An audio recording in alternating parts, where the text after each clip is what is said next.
ഈശോയ്ക്കും അമ്മയ്ക്കും കോടാനുകൂടി നന്ദി അർപ്പിക്കുന്നു. എൻ്റെ പേര് അന്ന. അമ്മ പറഞ്ഞതുപോലെ ഞാനിവിടെ അച്ഛനെ കണ്ടു. അച്ഛൻ കുരിശ് അത് വെച്ചപ്പോൾ എന്തോ ഭാരം എന്നെ വിട്ടുപോകുന്നത് പോലെ എനിക്ക് ഫീൽ ചെയ്തു. പിന്നെ രണ്ടാമത് തവണ അച്ഛൻ കുരിശ് വെച്ചപ്പോൾ ആരോ എൻ്റെ ബാക്കിൽ എൻ്റെ രണ്ട് കൈയിലും തൊടുന്നത് പോലെ എനിക്ക് ഫീൽ ചെയ്തു. അപ്പം തന്നെ എനിക്കറിയായിരുന്നു അത് അമ്മയായിരിക്കും, അമ്മ എല്ലാം മാറ്റും എന്ന് ഉറച്ച വിശ്വാസം ഉണ്ടായിരുന്നു. പിന്നെ എൻ്റെ ആൻറ്റി എന്നോട് പറഞ്ഞായിരുന്നു അമ്മയുടെ പ്രതിഷ്ഠീണത്തിൻ്റെ ഒരു സാക്ഷിയാക്കി എന്നെ മാറ്റണമേ എന്ന്. അത് എനിക്ക് സാധിച്ചു. നേരത്തെ എൻ്റെ ദേഹം ഫുള്ളുമായിരുന്നു, ഇതുപോലെ അല്ലായിരുന്നു. എൻ്റെ സ്കിന്ന് ഫുള്ളും പാടുകളായിരുന്നു.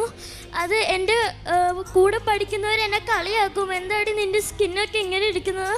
എനിക്കത് ഭയങ്കര സങ്കടമായിരുന്നു. ഞാനിത് അമ്മേനോട് പറഞ്ഞായിരുന്നു. ഞാൻ അമ്മേനോട് കരഞ്ഞു പ്രാർത്ഥിച്ചു, അമ്മേ ഇതൊന്ന് മാറ്റി തരണമേ, എനിക്ക് അവരോട് പറയണം അമ്മയാണ് ഇത് മാറ്റി തന്നതെന്ന് എനിക്ക് പറയണം അമ്മേ.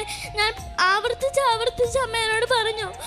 ഇപ്പോൾ ഒരു പാടുകളില്ല, ഇവിടെയൊക്കെ ഫുള്ള് വൈറ്റ് പാടുകളായിരുന്നു. മുഖത്ത് ഫുള്ള് പാടുകളായിരുന്നു, ഇവിടെയൊക്കെ ഫുള്ള് പാടുകളായിരുന്നു. ഇപ്പൊ ഒന്നും കാണുന്നില്ല. എനിക്ക് ഭയങ്കര സന്തോഷമായി. ഉടമ്പടി തൈലം ഞാൻ വിശ്വാസ പ്രമാണം ചൊല്ലിയിട്ട് അമ്മ എനിക്ക് പെരട്ടി തരും.